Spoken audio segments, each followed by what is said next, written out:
চেয়েছিলাম 19 তারিখকে সামনে রেখে মিছিল করব, কিন্তু আমরা ব্যথিত, দুঃখিত, লজ্জিত যাদের নেতৃত্বে, যাদের আহ্বানে এদেশের আপামর জনতা রাস্তায় নেমে জুলাই বিপ্লব সংগঠিত করেছিল, তাদের একটি পদযাত্রায় সেই পতিত স্বৈরাচারের বাহিনী, দখলবাজ বাহিনী, সন্ত্রাসী বাহিনী নেককারজনক হামলা করে তাদের জনসভাস্থলকে জ্বালিয়ে দিয়েছে, তাদেরকে ঘেরাও করে রেখেছে।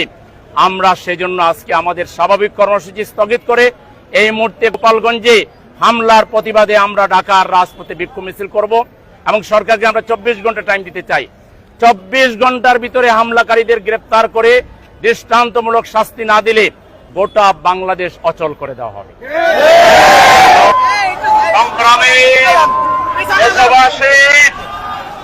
আপনারা ইতিমধ্যে শুনেছেন গোপালগঞ্জে এদেশের ছাত্র সমাজ, গণমানুষের যারা অত্যন্ত প্রিয় পাত্র, যাদের ডাকে বাংলাদেশের আবাল বৃদ্ধ বনিতা জুলাই বিপ্লবে ঝাঁপিয়ে পড়েছিল, তাদের উপরে হামলা করা হয়েছে।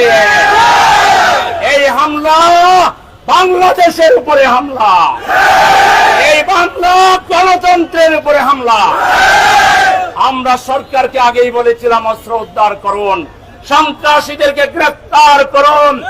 এখন তো বুঝতে পারলেন 24 ঘন্টার ভিতরে গোপালগঞ্জকে সন্ত্রাস মুক্ত না করলে সারা বাংলা ঘেরাও হবে।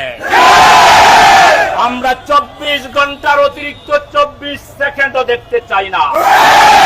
আমাদের দেশপ্রেমিক সশস্ত্র বাহিনী, সেনাবাহিনী মাঠে আছে। গোপালগঞ্জকে জনতা সব ঘেরাও করে ফ্যাসিবাদ আর মুজিববাদের কবর রচনা করো।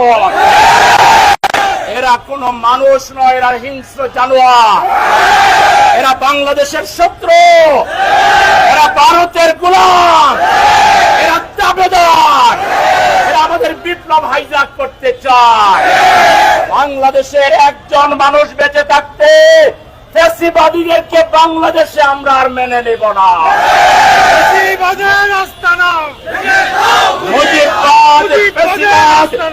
মুজিববাদ, ফ্যাসিবাদ দুইটি হলো মুর্দাবাদ, এটা মৃত।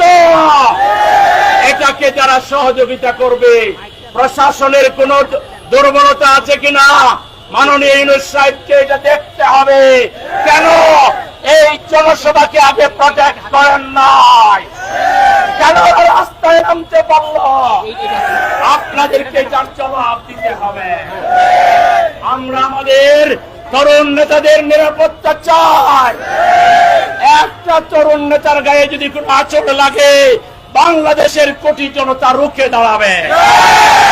সংগ্রামী ভাইরা আমার, আমরা আগামী 19 তারিখে এই সন্ত্রাসের বিরুদ্ধে, ফ্যাসিবাদের বিরুদ্ধে, মুজিববাদের বিরুদ্ধে লড়াইয়ের অংশ হিসাবে আগামী 19 তারিখে সরহদি উদ্যানে আমিরে জামাত ডাক্তার শফিকুর রহমান জাতীয় সমাবেশ আহ্বান করেছেন।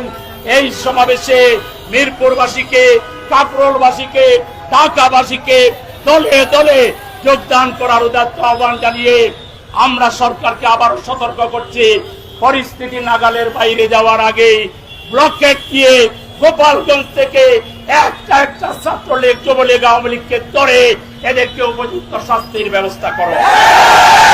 সবাইকে সংগ্রামের শুভেচ্ছা এবং ষড়যন্ত্রের বিরুদ্ধে, আধিপত্যবাদের বিরুদ্ধে, ফ্যাসিবাদের বিরুদ্ধে সবাইকে লড়াই করার জন্য, শহীদ হওয়ার জন্য প্রস্তুত থাকতে হবে। আপনারা কি রাজি আছেন? সংগ্রামী জনতা, আজকে মাগরিবের আজান হওয়ার সময় হয়ে গেছে। আমরা আমাদের সমাবেশ এবং মিছিল এখানে সমাপ্ত ঘোষণা করছি। আল্লাহ হাফেজ। বাংলাদেশ জিন্দাবাদ। বাংলাদেশ জামাত ইসলামী জিন্দাবাদ। আসসালামু আলাইকুম ওয়া রাহমাতুল্লাহ।